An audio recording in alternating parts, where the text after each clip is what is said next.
ka rubuta lam yakunil lazina kafaru daga farko har ƙarshe sai a wanke da ragowar ruwan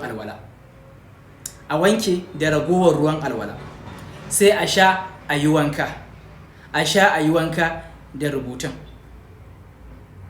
Haka za a maimaita kwana 7. Ga wanda Allah ya jarabce shi ko ya jarabci ɗan shi ko ya jarabci wanin shi da matsala irin ta sata ko kuma shaye-shaye.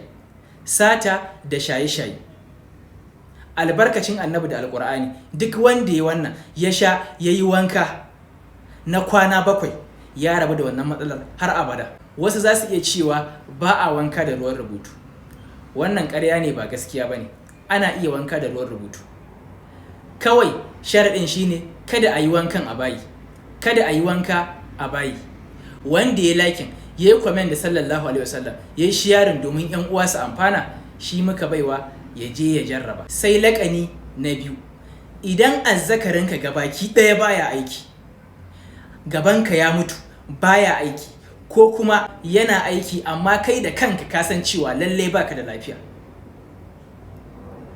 ka samu garin gero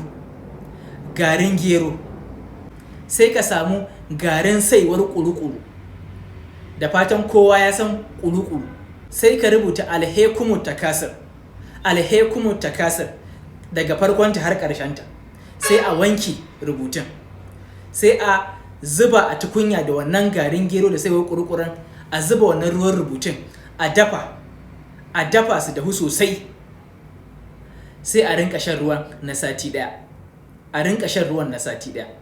Albarkacin annabi da alƙur'ani gabanka zai miƙe insha Allah, ka rabu da matsalar gaba har abada insha Allah. Wanda ya lakin ya comment da sallallahu alaihi wasallam ya yi sharing domin 'yan uwa su amfana, shi muka baiwa ya je ya jarraba. Allah ya bar mu da san manzon Allah sallallahu alaihi wasallam.